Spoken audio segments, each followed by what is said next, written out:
Bonsoir Henri. Bonsoir Emmanuel. Dilma Rousseff vit peut-être ces dernières heures à la tête du Brésil. Après l'Assemblée, le Sénat devrait voter cette nuit en faveur de la procédure de destitution. C'est le vice-président Michel Temer qui assurera l'intérim pendant les investigations.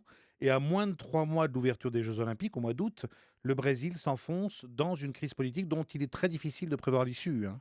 Effectivement, bien malin celui qui pourrait dire aujourd'hui, Emmanuel, sans prendre le risque de se tromper, qui sera au palais présidentiel dans 6 mois, c'est-à-dire à l'issue de l'enquête judiciaire. Selon la loi, c'est le Sénat qui aura encore le dernier mot, avec un nouveau vote qui aura valeur de jugement. Mais d'ici là, Emmanuel, tout peut arriver.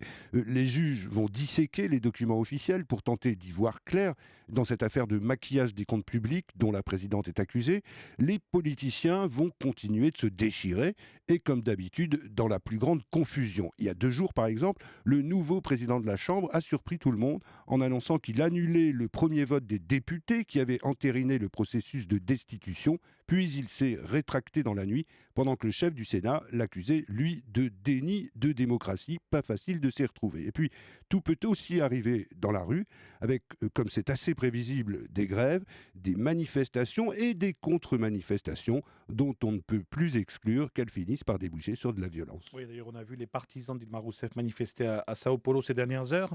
Henri, est-ce que tout cela peut perturber l'organisation des JO? Alors, il faut reconnaître que les Jeux sont un peu passés au second plan dans les préoccupations, même si les responsables affirment que tout est prêt et qu'il n'y aura pas d'accro, d'autant qu'ils vont se dérouler dans une seule ville et qu'ils ne concernent pas l'ensemble du pays. Mais c'est vrai que ce mois d'août à Rio risque au mieux de ressembler à une sorte de parenthèse enchantée. On peut bien sûr compter sur le sens de la fête des Brésiliens pour faire bonne figure et accueillir au mieux les sportifs et les spectateurs, mais le cœur n'y sera pas vraiment.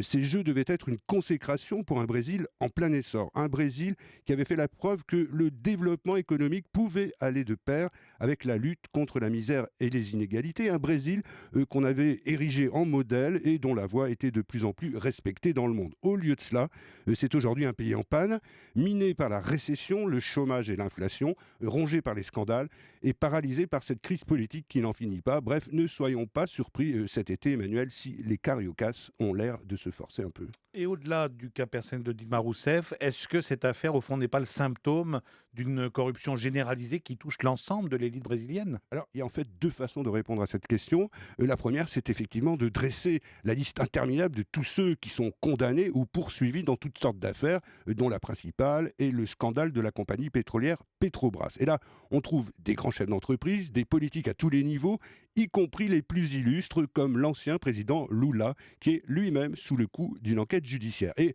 comme ça concerne tous les courants, tous les partis politiques, de gauche, du centre ou de droite, on peut parler d'une véritable gangrène et dire que le tableau est effrayant. Mais en même temps, il faut rappeler que la corruption, ça ne date pas d'hier au Brésil, et la nouveauté, c'est qu'elle est de moins en moins tolérée par la police et la justice qui font mieux leur travail qu'avant, par la presse qui joue son rôle, et surtout par l'opinion publique qui veut connaître la vérité et obtenir le châtiment des coupables. Toute la question est de savoir si la jeune démocratie brésilienne sera assez mûre pour se réformer en nettoyant ses écuries d'Augias. C'est le plus grand mal qu'on lui souhaite. Merci Henri Guerchoun et je le rappelle, les Jeux Olympiques de Rio, c'est du 5 au 21 août prochain.